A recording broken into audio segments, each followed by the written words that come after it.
Kimi seviyorsan herkesin yüzünde onu görürsün. Yazan Muhyiddin İbni Arabi. Seslendiren Betül Güler.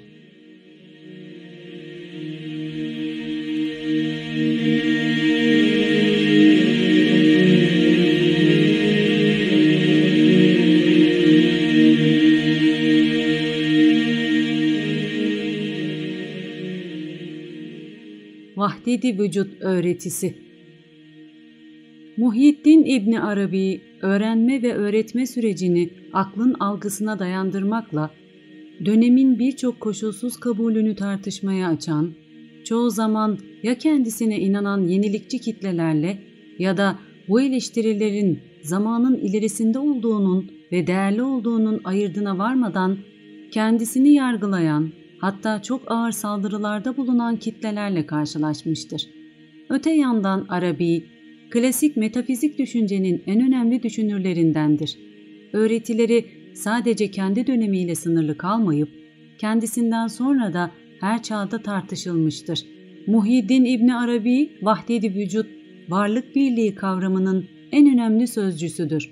Kendinden sonra gelen ve Arabi'nin öğretisini takip eden Sufiler, Arabi'nin lakabı olan Ekber, Şeyh-i Ekber sıfatını kullanırlar. Kendilerine Ekber-i Sufiler derler. Arabi'ye göre varlık mutlak vücuttur.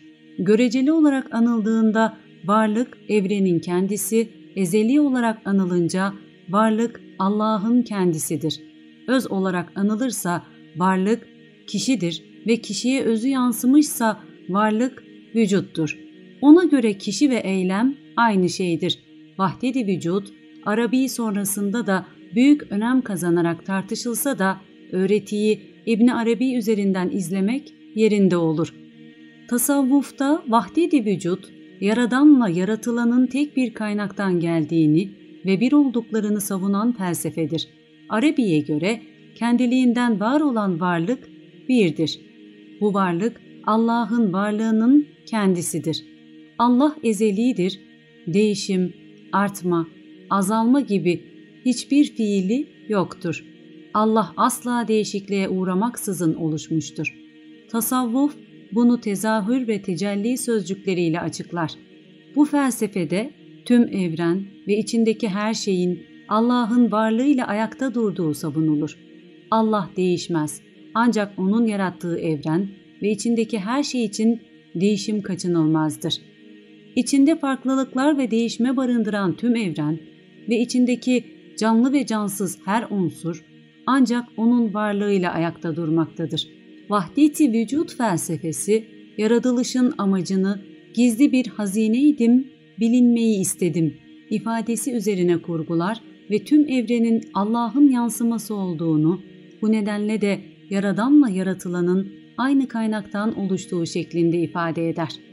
Nefsini terbiye eden insan bu tasavvuf felsefesi ve Arabi'ye göre şeriat, Kur'an'daki ayetlere, Hz. Muhammed'in sözlerine dayanan kurallar, tarikat, Allah'a ulaşma ve O'nu tanıma, anlama yollarından her biri, marifet, hüner ve bilgi ve hakikat, Allah'ı bilmemizi sağlayacak gerçek. Kapılarından sırasıyla geçer ve en sonunda Allah ile olur. Allah'a döner. Yaradanla yaratılanın bir aradalığına dönüşür. Yani tasavvufta vahdet-i vücudun tanımladığı şeye, yaradanla yaratılanın tek bir kaynaktan geldiği noktaya döner ve bir olur. Burada bahsedilen Hallacı Mansur ve Seyyid Nesimi'yi ölüme götüren Enel Hak sözünün doğru yansımasıdır. Vahdet-i vücut felsefesinin en büyük sözcüsü olan Muhyiddin İbni Arabi'nin eserlerinde Enel Hak tam olarak bu sözcüklerle ifade edilmez.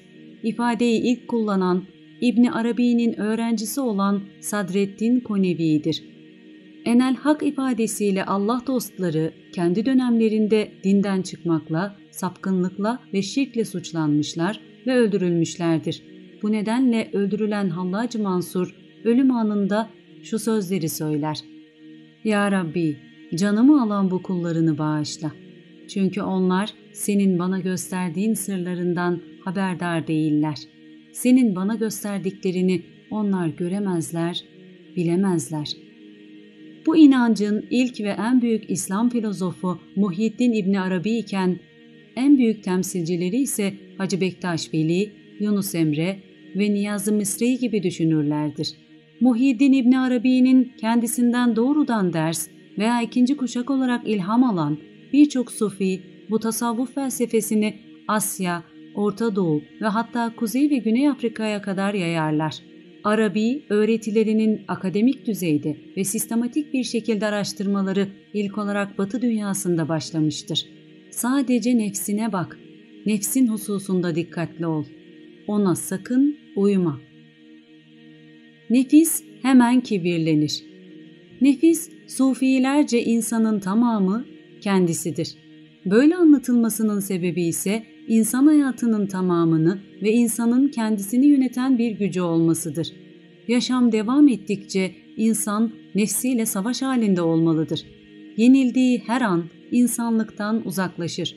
Yenildiği her an Allah'tan uzaklaşır. Eğer Allah'tan bütün sıfatlar kaldırılmış olsaydı o bir ilah olmazdı. Oysa bütün bu sıfatları kuvvetlendiren ve yücelten bizim nefsimizdir.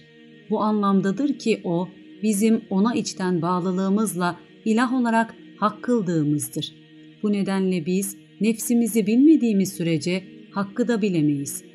İslam peygamberi Hazreti Muhammed'in nefsini bilen Rabbini bilir sözü bunu ima etmektedir. Bu ise bütün insanlar içinde Allah hakkında en yüce bilgi sahibi olan kimsenin sözüdür, der Muhyiddin İbni Arabi nefsi anlatırken. İnsanlar öğüdü kendi nefsinden değil, genelde başkasından alır. O zaman nefsin ayıplarını duymaktan keyif duyar.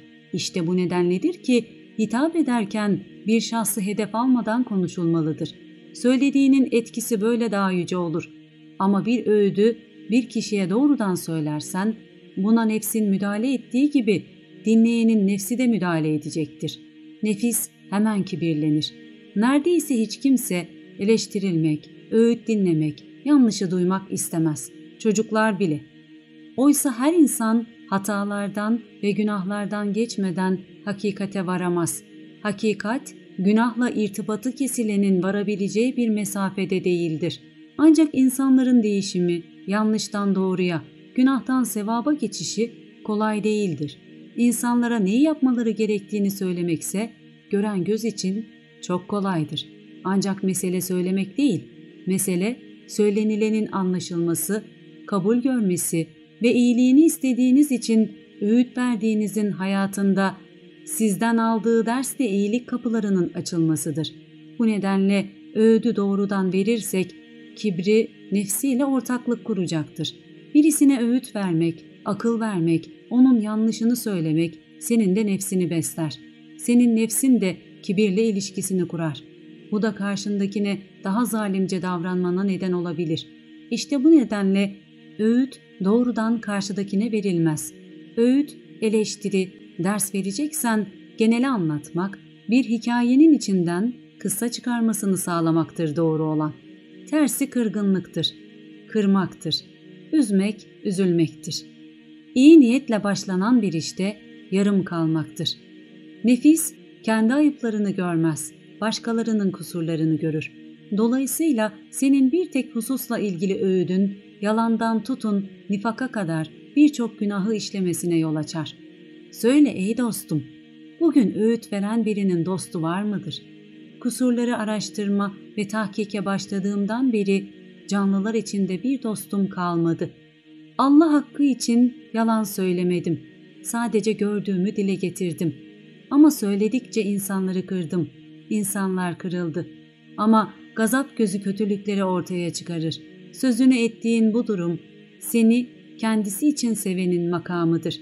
Ama seni senin için seven böyle bir yol izlemez. Allah bizi kendisi için değil, bizim için sevdiğinden kusurlarımızı bize göstermiş. Eksikliklerimizi ortaya çıkarmış. Güzel ahlakı ve övgüye değer fiilleri bize göstermiş. Bütün bunlarla ilgili hareket tarzını açıklamış. Yükselmemiz için yollarını açmıştır.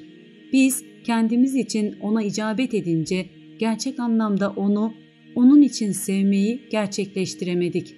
Allah bundan münezzehtir. Allah'tan olduğu için bunlara, yani nefse ağır gelen şeylere razı olan kimseler mutlu kimselerdir. Başka görüşte olansa acı çeker ve öfkelenir. Kur'an-ı Kerim'in 138 ayetinde nefsin geçmesi tesadüf değildir. Bu nedenledir ki insanın isteklerini, hırslarını ve yaptıklarını gözden geçirmesi, doğru veya yanlışlarını vicdanının süzgecinden geçirip bir değerlendirme yapması, nefsi karşısında mücadele ve muhasebe yapması, insanla nefsi arasındaki savaşın kaderini belirleyecektir. Nefsin insanın özü olarak anlatılması bunun başlıca gerekçesidir.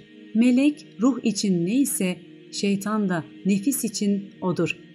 Bütün varlık alemi hayal içinde bir hayaldir.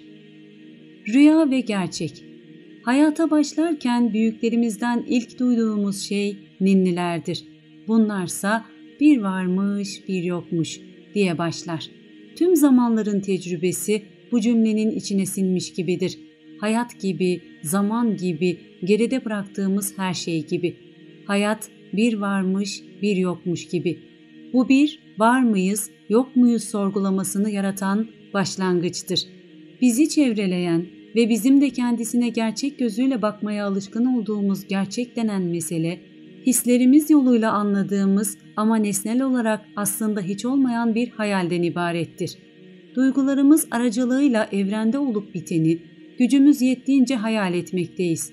Bu hayallere aklımız bir düzen kurup bize her birisini ayırt etmemizi, anlamamızı sağlayacak şekilde tanımlamaktadır.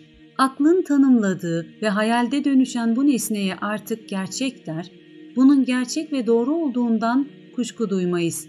Oysa bu gerçek dediğimiz şey ne gerçektir ne de bir varlık. Uyuyan insanın rüyasında gördüğü nesne neyse, gerçek algısının akılla yaratıldığı uyumama hali içerisinde de nesne aynı şekildedir. Bu alem dediğimiz yaşadığımız hayatta var olduğunu sandığımız her şey bir hayalden ibarettir. Sen hayalinde zannediyorsun ki bu alem kendi başına buyruk, kendi kendine oluşmuş bir gerçekliktir. Hak'tan yani mutlak ve tek gerçekten ayrı bir varlıktır. Bil ki senin kendin de bir hayalsin. Akıl yoluyla idrak ettiğin her şey bir hayaldir. Tek gerçekse Allah'ın kendisidir. Rüya, vehim ve hayal değersiz ya da yanlış şeyler değillerdir. Fakat birer remiz oluşa delalet etmektedirler. İnsan rüya görmekte olduğu uykusundan uyanıp, akıl yoluyla idrak ettiği gerçeğe gözlerini açıp etrafına baktığında ne görür? Bu gerçek olduğunu sandığına mı uyanmıştır, yoksa gerçek sandığı uykuya dalması mıdır? Uyanıkken gördüğü alemin tasviri, onun dünya görüşünü oluşturmakta. Bu alemin yapısının ve tabiatının teorik açıklaması da onun felsefesini meydana getirmektedir. Bu durumda tüm olgu ve olayların arkasında bizim gerçek dediğimiz ama hayal olan nedir? Buna İbn Arabi net bir cevap vermektedir. Bu mutlaktır. Mutlak olandır. Gerçek olan ya da mutlak gerçektir. Bu haktır. Gerçek denilen şey yalnızca bir rüyadan ibaret olmakla birlikte büsbütün de vehim değildir. Bu ise mutlak gerçeğin yani hakkın özel bir görünüşü, kendi zuhurunun özel bir biçimi, bir tecellisidir. Bu fizik ötesi temele dayanan bir rüyadır. Bütün insanlar bu alemde uykudadırlar. Ancak öldüklerinde bu uykudan uyanırlar. Arabi'ye göre tüm alem bir hayalden ibarettir. Gerçekse hakkın bizzat kendisidir. İbn Arabi Fütuhat'ta tabir kelimesini anlatırken obur sözcüğünden yardım alır. Bu sözcük karşıya geçmek anlamını taşır. Peygamberin hadisleri bildirmesine, ibare ve rüyadaki olayları anlatmaya tabir denilmesinin sebebinin haber verenin söylediği sözlerin obur ediyor olmasıdır. Yani anlatan, anlattığı şeyin karşısındakinin hayaline geçmesini anlatmaktadır. Diğer bir anlatımı kullanacak olursak, rüyasında gördüğünü karşısındakine aktaran kişi, nefsinden karşısındakinin nefsine bir hayalin geçişini yapmaktadır. Rüya derken, bir yandan doğrudan bir rüyadan bahsederken, diğer yandan bildiğimiz, öğrendiğimiz yaşayarak tecrübe ettiğimiz her şeyden bahsetmekteyiz. Rüyayı gören, gördüklerini aktarma bilgisini edinmiş olandır. Bunu aktarmaya başladığındaysa onu dinleyen, o rüyayı anlamaya çalışandır. Anlatan, yani aktaran, gördüğü rüyanın tasvirini yaparken dinleyen, yani aktarılansa aynı rüyanın tahayyülünü yapar. Rüya görenle dinleyen arasında mümkün olduğunca aynı şeyi anlatan bir görsel şekle dönüşür. Alem bir illüzyondur. Gerçek bir varlığa sahip değildir. Hayalin anlamı da budur. Başka bir anlatımıyla hayal, gerçekten öyle değilken alemin, hakkın varlığının dışında kendi başına varlığını sürdüren ilave bir şey gibi görünmesidir. Bil ki sen bir hayalsin ve sonra kendine şöyle söyle: bu ben değilim. İdrak ettiğin her şeyde bir hayaldir. Rüyalarıyla tüm kavramları ilişkilendiren Arabi, Fransız dilbilimci ve filozof Jacques Derrida ile örtüşür. Derrida da benzer bir kavramı vurgular ve şöyle der: benim de rüya gören birisi olduğum söylenecek. Bunu kabul ediyorum. Ama başkalarının yapmaktan kaçındıkları şeyi yapıyor, rüyalarımı rüya olarak sunuyor, bunlarda uyanıklara yararlı bir şey olup olmadığını araştırmayı okuyucuya bırakıyorum. Her söz sahibinin kalbi nasılsa ağzından öyle çıkar. Allah kendi davasını sahiplenenleri sahipsiz bırakmaz. Hz. Muhammed'in sırlarla dolu duası. Kainatın yaratıldığı ilk andan bugüne kadar geçen tüm zamanlarda hiç kuşku yok ki Hz. Muhammed Allah'ın davasında aralıksız en çok hizmeti veren bir ilk Müslümandır. İbn Arabi, Allah kendi davasını sahiplenenleri sahipsiz bırakmaz sözüyle öncelikle İslam peygamberi Hz. Muhammed'i kasteder. Yaptığı tüm seyahatlerde Muhammed'in yaşantısını aktaran İbn Arabi, tanıştığı ve eğitim aldığı şeyhlerinden ve onların silsilesiyle Muhammed'den bu yana gelmiş şeyhlerinden öğrendiklerini aktarırdı. Seyahatlerinde verdiği sohbetleri ise aşağıdaki duayla tamamlar, ardından Hz. Muhammed'in sırlarla dolu en sevdiği dualardan olan bir duayı Kur'an-ı Kerim'i öğretircesine dinleyenlere öğreterek ayrılırdı. Allah'ım bize hayrı işittir ve hayra öğrenmiş kıl. Allah'ım bizi afiyetle rızıklandır ve afiyetimizi devamlı kıl. Allah'ım kalplerimizi sana olan sevgimizle yanlış olanı yapmaktan uzak durmamızı sağlayacak iyilikle birleştir. Senin sevdiğin ve razı olduğun şeyleri yapıp başarmamızı sağla. Bu bizim meclislerimizin sonunda her zaman okuduğumuz bir duadır. Birbirinizden ayrılmayın. Bilgi, topluluk ve varlık pınarından doğar. Arabi çoğu kez Hz. Muhammed'i rüyasında görmek için dua eder ve birçok kez görürdü. Bu rüyalar, rüya ve gerçek nedir sorusunu aklında oluşturan temelken, aynı zamanda cevaplarını aramak üzere başladığı felsefi yolculuğun ve hatta kendisini metafiziğe kadar götüren sürecin anahtarıydı. Harem-i Şerif'te Resulullah'ı rüyada gördüm. Adamın biri ona Sahih-i Buhari'yi okuyordu. Adam okumayı bitirince Resulullah bir dua okudu. Bu rüyadan sonra ona imrenmem daha da arttı. Anladım ki Allah'ım benim hayatımı planlıyordu ve ben de tedbirler alıyordum. Rızık seni arar, sen onu değil. Böylece fetih kapısından ayrılmadım. Arabi gecesini ve gündüzünü çeşitli amellere taksim etmişti. Sabah namazını kılınca güneş doğuncaya kadar Allah'ı zikreder, 2 rekat namaz kılar, ardından kitaplarını alır, talebelerinin yanına giderdi. Öğrencileri güneş iyice yükselinceye kadar ondan ders alırlardı. Sonra evine gider ve eğer oruçlu değilse bir şeyler yerdi. Sonra kuşluk namazını kılar, bir miktar uyurdu. Ardından kalkar ve abdest alırdı. Eğer günlük bir görevi varsa onu yapardı. Değilse Allah'ı zikrederdi. Öğlen namazının vakti gelince namazını kılar, bu arada her namaz vakti kesin olarak girinceye kadar nafile namaz kılardı. Kur'an'ı hüzünlü ve düşünerek okurdu. Cemaatle toplanıncaya kadar nafile namaz kılardı. Cemaat toplanınca onlarla da namaz kılar, ardından sohbet verirdi. Kur'an okuduğu için o ana kadar bilmediği çok ilimleri Allah'tan öğrenmiş olurdu. Allah onun Kur'an-ı Kerim'i anlamasını sağlayandı. Arabi bunu anlayarak anlatır, Allah'tan korkun, Allah size öğretiyor. Yüce Allah bir ayette böyle buyurmuştur. İbni Arabi sohbetlerinde ve kitaplarında gerek Kur'an-ı Kerim'i, Hz. Muhammed'i anlamada, gerekse dua ve Allah'ı anlamada insanın yaşadığı en büyük sorunun dilin kendisine yarattığı sınırlar olduğunu söyler. Ona göre bilgi akıl yoluyla elde edilir. Aklınsa dil yüzünden oluşmuş sınırları vardır ve insan bu sınırlar içinde sınırı olmayan, ezeli ve ebedi bir kavramı anlamakta sıkıntı yaşamaktadır. Faydasız ilim, şifasız ilaca benzer. Güzel ilim çalışmayla beraber olandır. Varlığın kökeni harekettedir. Bu yüzden dünyada ve ahirette yolculuk hiç durmaz. Hayat harekettir. Arabi'ye göre vücudun bir takım mertebelerde meydana çıkışı hareketin neticesidir. Çünkü vücut hayatın aynasıdır. Hayatsa harekettir.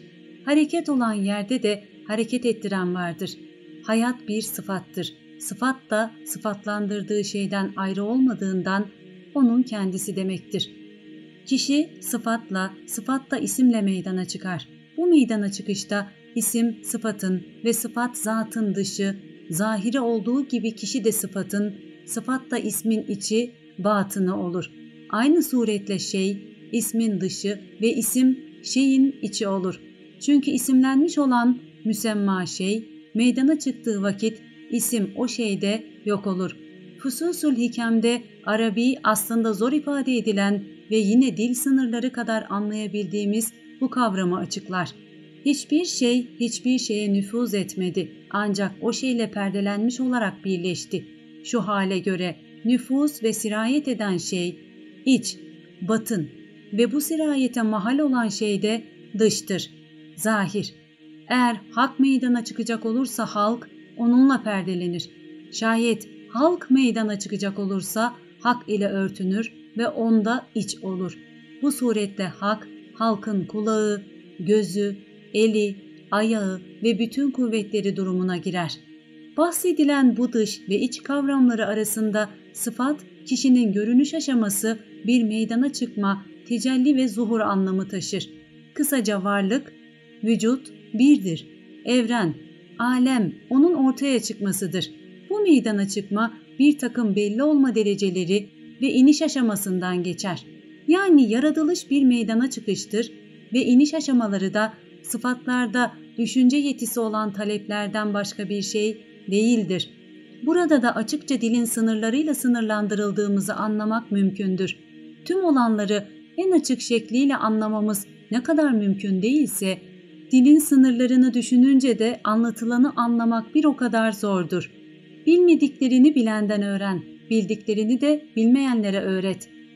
Her kim Allah'ı yaratıcısı olarak bildiğini iddia ediyor da hayret içinde kalmıyorsa bu onun cehaletinin delilidir.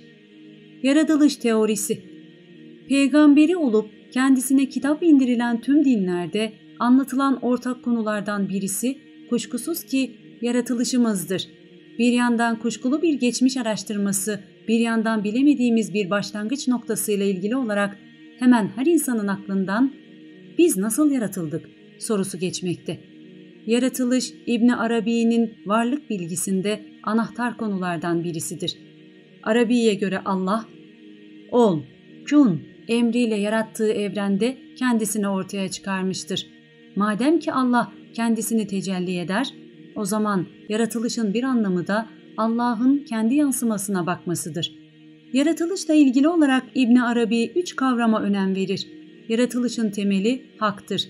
Ancak Arabi farklı 3 kavramla yaratılışı anlatır. Bu 3 kavram zat, irade ve amir kavramlarıdır.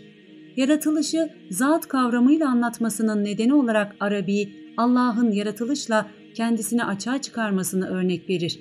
İrade kavramı ise Allah'ın iradesini irade sahibi olarak ortaya koymuş olmasıdır. Ve 3. kavram olan amir ise Allah'ın bir buyurucu olarak kendisinden bahsedişidir.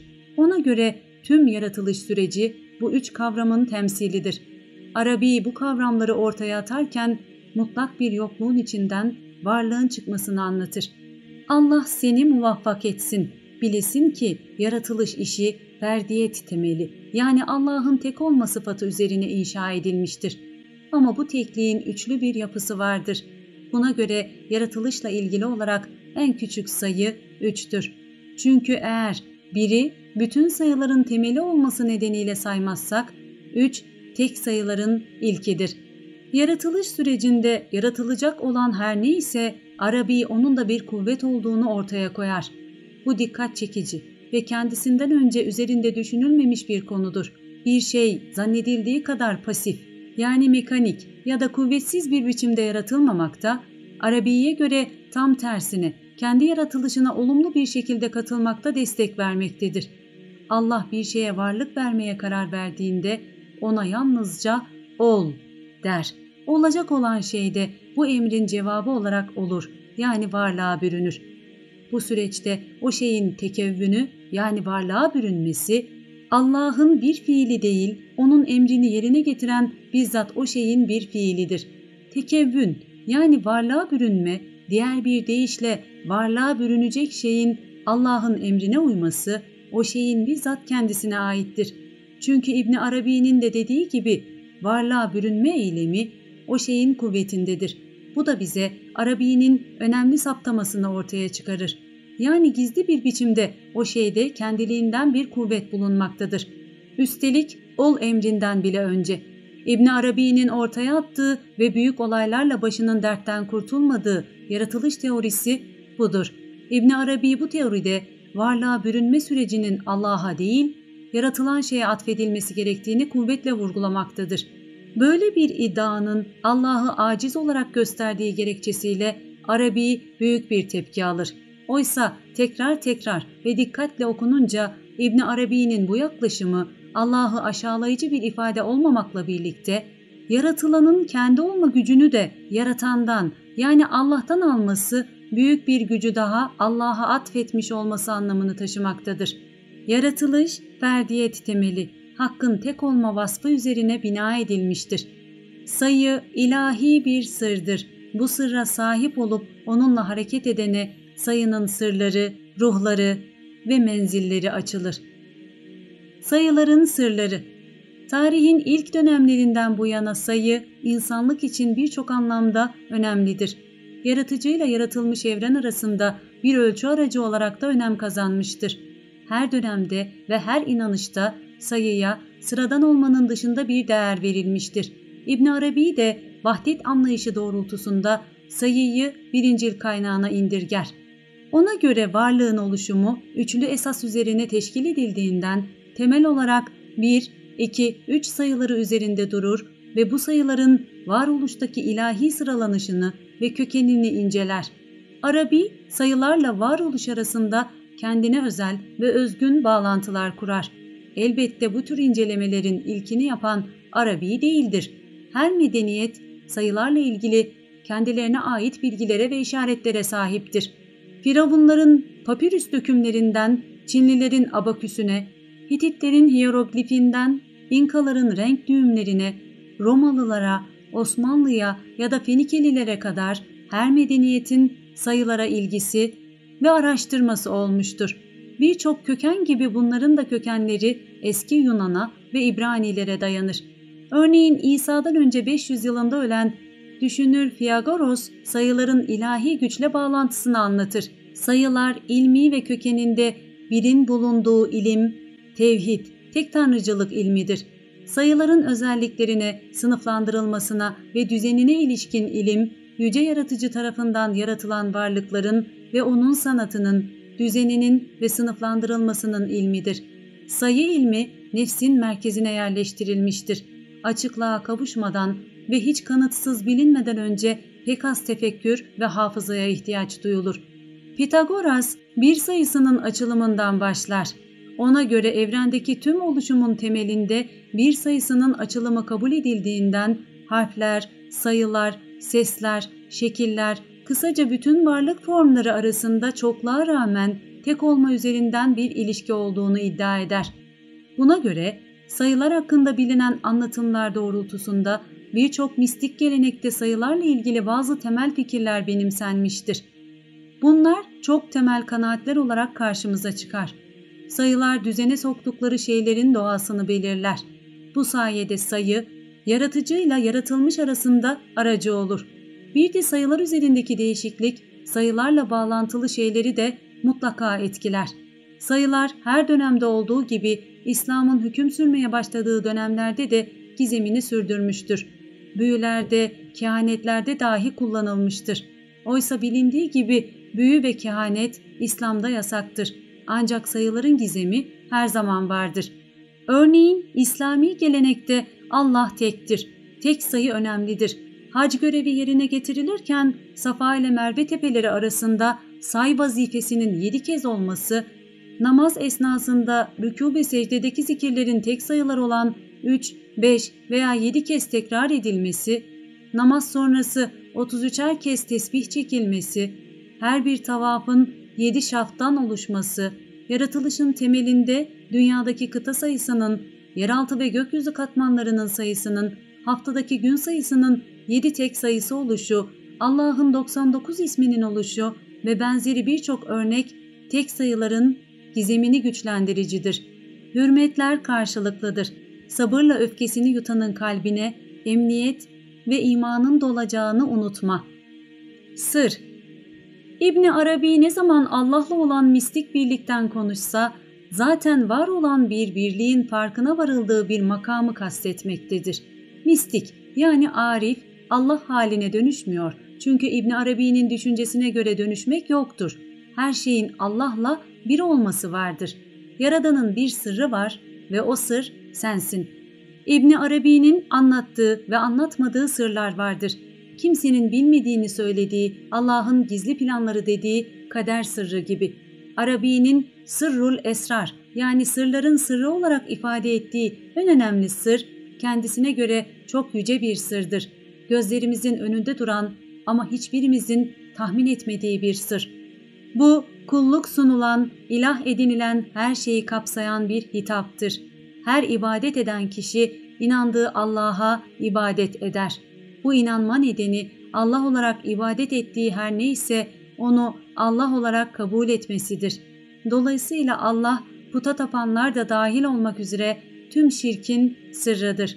Bakara suresinde sizin Allah'ınız Allah sıfatı taşıyandır der. Böylece bu ayetin hakikat hükmü açısından olumsuzladığının aynısını olumlamaktadır. Allah'tan başka şeylerin ilah edinilmesi onlara izafe ettikleri niteliklerden kaynaklanmaktadır.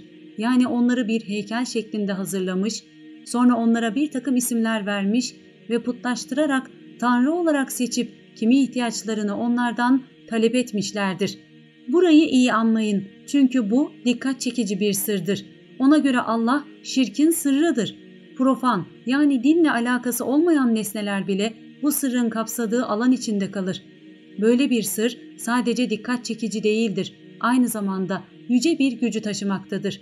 Bu güç Kur'an-ı Kerim'de birçok ayete tamamen zıt düşmektedir. Bütün manevi ve duysal suretler Allah'ın ortaya çıktığı ve görüldüğü alandır. Öyleyse bu bütün suretlerden konuşan da Allah'tır. Bütün gözlerle görülen de Allah'tır. Bütün duyuşlarla duyulan da Allah'tır. O kelamı duyulup akıl edilemeyendir. Sadece anlaşılmasında değil, kabul edilmesinde de sıkıntı olan bir kavramdan bahsediyoruz. Muhyiddin İbn Arabi'ye göre sırrın sahibi olduğu gibi nefsin de sahibi Allah'tır. Bu açıklamasının da içerisinde birçok derinlik bulunur. Bir terimi Allah'a bağlamak imkansızdır. Çünkü onun şahsi bir şahidi diğer bir şahsi şahitle hiçbir şekilde aynı değildir. Öyleyse hiçbir sezgili kimse neyi gördüğünü diğer bir kimseye aktarmaya yeterli değildir. Çünkü bu iki kişinin her biri hiçbir benzeri olmayanı onu görmüştür. Aktarılan bilgi sadece benzerlikler aracılığıyla ortaya çıkabilmektedir. Sana onu göstermeyen nefsin bir perdedir. Zamanı bir hazine olarak bil. Onu buna göre değerlendir. Zaman.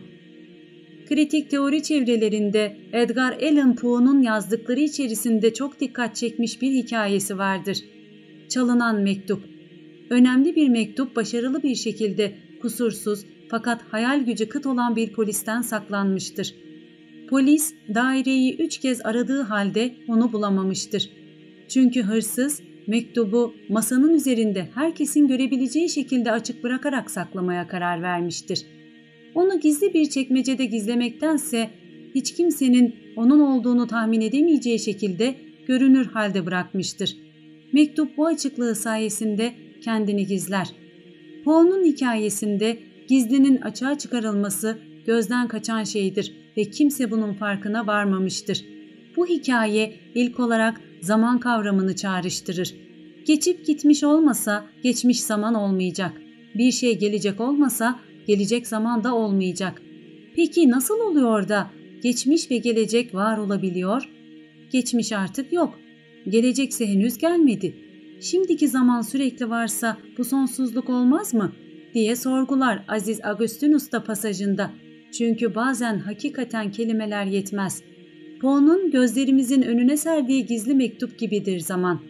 Kelimeler ve mantık onun gücünü anlatmaya yetmediği için anlamını anlatmaya da yeterli gelmez.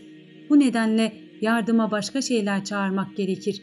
Sanat gibi, edebiyat gibi, felsefe gibi, sinemayla, resimle, fotoğrafla anlatmaya çalışırız. Ya da Kant'la, Arabi'yle, Hegel'le, bilimin zamana bakışına sığınırız. Newton'dan, Einstein'dan bahsederek veya inançlarla anlamaya çalışırız. Mesnevi'den, Makasitül Felasife'den, Nefis ve Fütuhat-ı Mekkiye'den yardım alarak. Zamanın ne olduğunu anlamaya çalışmak, insanlığın en çok zorlandığı konulardandır. Çünkü zamanın olmadığı bir mekan veya olay düşünmemiz mümkün değil. Tezatlar öğreticidir. Soğuktan sıcağı, yüksekten alçağı anlarız. Ama zamanın karşıtını bilemediğimizden bunu anlamak kolay değil.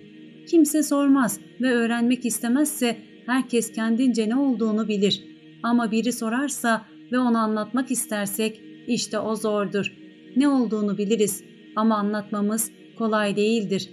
Geçip gitmiş ve sona ermiş olmasa geçmiş zaman diye bir şey olmayacak. Herhangi bir şey gelecek olmasa da gelecek zaman diye bir şey olmayacak aslında. Geçmiş geri dönmez. Dönseydi varlıkta herhangi bir şey tekrarlanmış olurdu. İlahi genişlikle çelişeceği için varlıkta tekrar yoktur. Hakkın dönüşü değişir. Tecellileri başkalaşır. Görünmeleri yinelenmeden çoğalır. Fakat sezgili kişiler bilirler ki hak hiçbir zaman iki şahsa bir tek surette tecelli etmez. Ne de bir surette iki kere. Peki bu bağlara rağmen nasıl oluyor da hem geçmiş hem de gelecek var olabiliyor? Düşünsenize, geçmiş artık yok, gelecekte henüz yok. Şimdiki zaman diyebileceğimiz içinde bulunduğumuz ansa sürekli var. Peki bu durumda geçmişe ve geleceğe hiçbir şekilde dokunamıyorsa şimdiki zaman sürekli değil midir? O zaman bu sonsuz bir şimdiki zaman demek değil midir? Peki bu duruma ters olunca, yani şimdi dediğimiz zaman tanımı geçmişe doğru kayacaksa şimdi nasıl var? Bu durumda şimdi geçmişe yönelip yok olacak bir kavram olmaz mı? Esas olan şu: zaman varlığıyla değil yokluğuyla ölçülen bir şey. Muhyiddin İbni Arabi mütevazi kişiliğiyle anlattığı her şeye zaman kavramıyla başlar.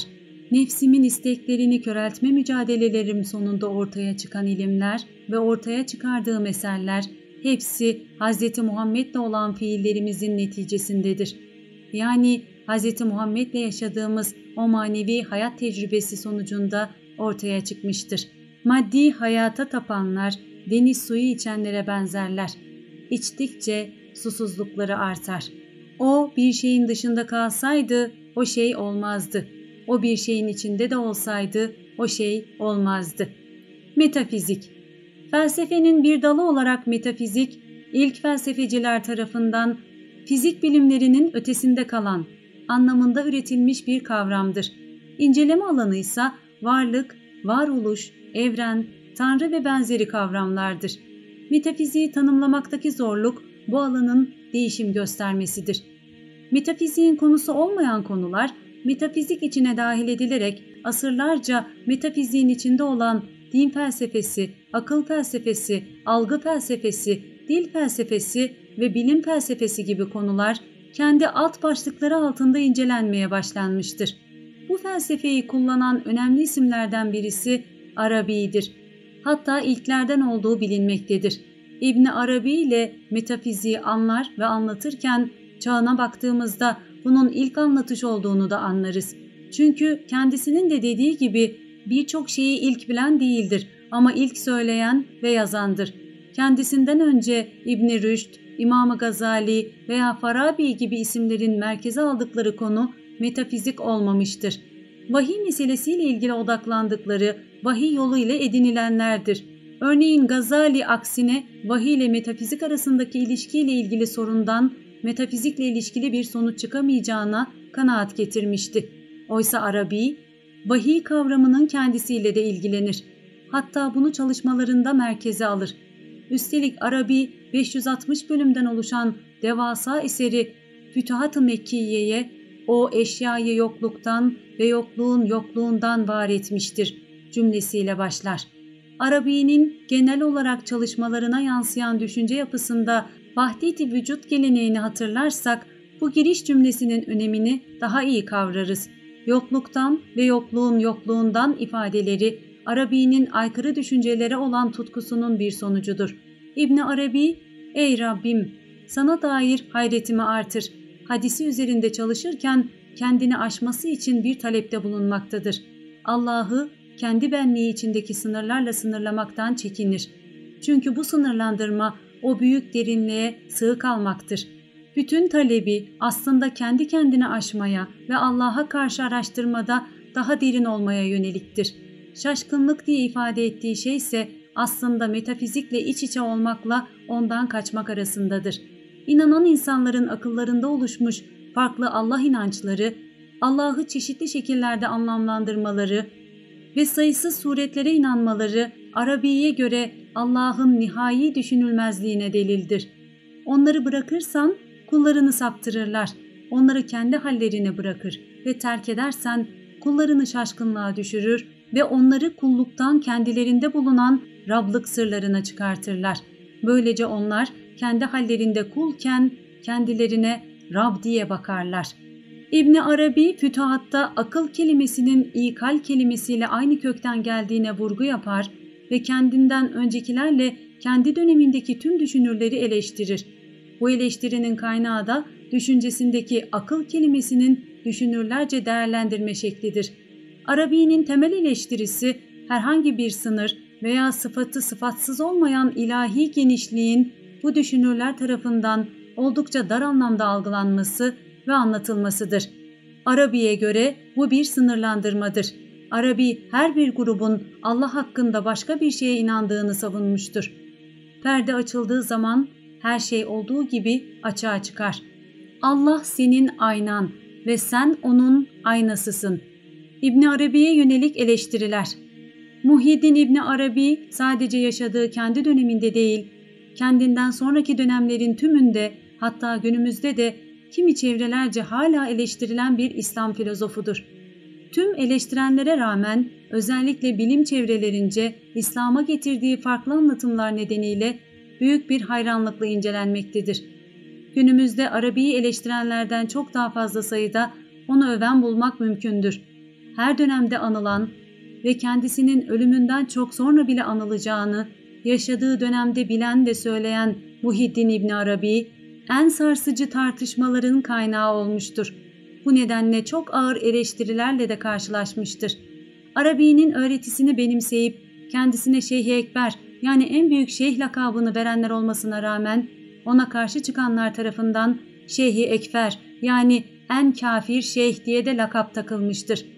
Bu kadar ağır eleştirilmesine neden olan ifadeleri örneğin Fütuhat-ı Mekkiye isimli eserinde Hz. Muhammed'i gümüş kerpice, kendisini de altın kerpice benzetmesi, bu suretle kendisini ona tercih etmiş oluyor gibi olmasıdır. Bir diğeri ise Firavun'un dünyadan tertemiz yani imanlı olarak göçtüğünü iddia etmesidir. Cehennemle ilgili sözleri de ayrı bir tartışma ve tepki konusu olmuştur. Kafirler her ne kadar ateşten çıkmazlarsa da netice olarak cehennem azabı onlar için tatlı olur. Cennettekiler nimetlerden zevk alırken onlar da cehennem azabı ve kaynar sudan lezzet alırlar. Yine tartışmalara neden olan bir başka ifadesi ise Hz. İbrahim'le ilgilidir. İbrahim oğluna rüyada seni boğazladığımı görüyorum dedi. Halbuki rüya hayaldir. Doğru olan bunu gerçek aleme uygun olarak yorumlamaktı.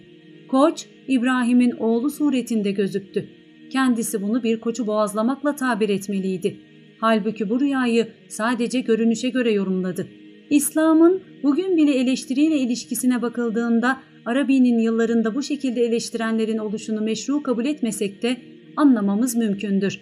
Öğretisini benimseyen birçok sufiye göre Muhyiddin İbni Arabi, diğer sufilerin tecrübe ederek bilmelerine rağmen söyleyemedikleri birçok şeyi ne pahasına olursa olsun söylemiş bir düşünürdür. Arabi, İslam'a yönelttiği ve bugün artık kabul gören eleştirilerin hiçbirini kendisinin keşfettiğini söylememiştir. Bunun yerine o her zaman diğer sufilerin aklındaki soruları ve olası cevapları açıkça ifade eden ilk kişi olduğunu belirtmiştir. Yaşadığı sıkıntılara rağmen ne olursa olsun bu gerçeği açığa vurmanın sebebini Fusus isimli eserinde kendi iradesine değil, İslam peygamberi Hz. Muhammed'in doğrudan emrine dayandırmıştır. İbn Arabi ayet ve hadisleri yorumlarken kendine özel bir yöntem geliştirmiştir. Sadece kendisinden önce anlatılan ve kabul edilmiş kavramları kabul etmekle kalmamış, farklı anlamlarda yüklemiştir. Arabi için esas sorun, sadece ayet ve hadisleri yorumlayabileceği bir yöntem geliştirmek değil, onları da içine alacak şekilde bütün varlığı kapsayacak bir yorum yöntemi geliştirmektir. Ona göre bir düşünürün önemi budur. Bu yüzden onun yorum yöntemi Fusus isimli eserinde Hz. Muhammed'le ve hadis yorumu ile ilgili bu yöntemin en güçlü örneklerini verir. Kendisine kitap indirilmiş peygamberlerin nebi dili şüphesiz zahir bir dildir.